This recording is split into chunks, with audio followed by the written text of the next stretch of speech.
చేసిన పాపాలు వీటన్నిటిని మర్చిపోయి మళ్ళా మేము అరే ఆగండి ఎందుకు ఏం చెప్తారా చూస్తుంటే మొగని కొట్టి మొరమొర అన్నట్టున్నది. చేసిన పాపాలన్నీ బిల్లులు కుప్ప తయారు చేసింది వాళ్ళ అధ్యక్ష. మళ్ళీ ఇప్పుడు మీరు ఇయ్యలేదు అని మాట్లాడటం ఏది కూడా వాళ్ళకి ఇనే ఓకే లేదు. నోరు తెరిస్తే అబద్ధాలతోటి బతకడం అలవాటు పడిపోయిండ్రు. ఇన్నర అధ్యక్ష వీళ్ళు పొద్దుగా లేస్తే నిజాలు చెప్పడం బంద్ చేసిండ్రు. సలహాలు సూచనలు మర్చిపోయింది. అసలుకే సంవత్సర కాలం కాలేదు బట్టలు చింపుకుంటారు అధ్యక్ష. దేనికో అర్థం కావట్లే. 10 ఏళ్ళ వాటికి జవాబు లేదు.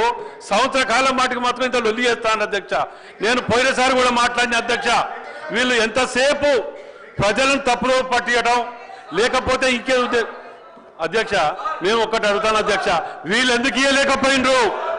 ఈ కాలం వాళ్ళ కాలంలో ఇయ్యలేకపోగా ఇప్పుడు పట్టుకొని పాతకాలం ఇయ్యాలి, పాత ఎంపీటీసీల మా జీతాలు ఇవ్వాలి, లేకపోతే ఇది ఇవ్వాలి. ఇదే అధ్యక్ష. ఏం అధ్యక్ష ఏం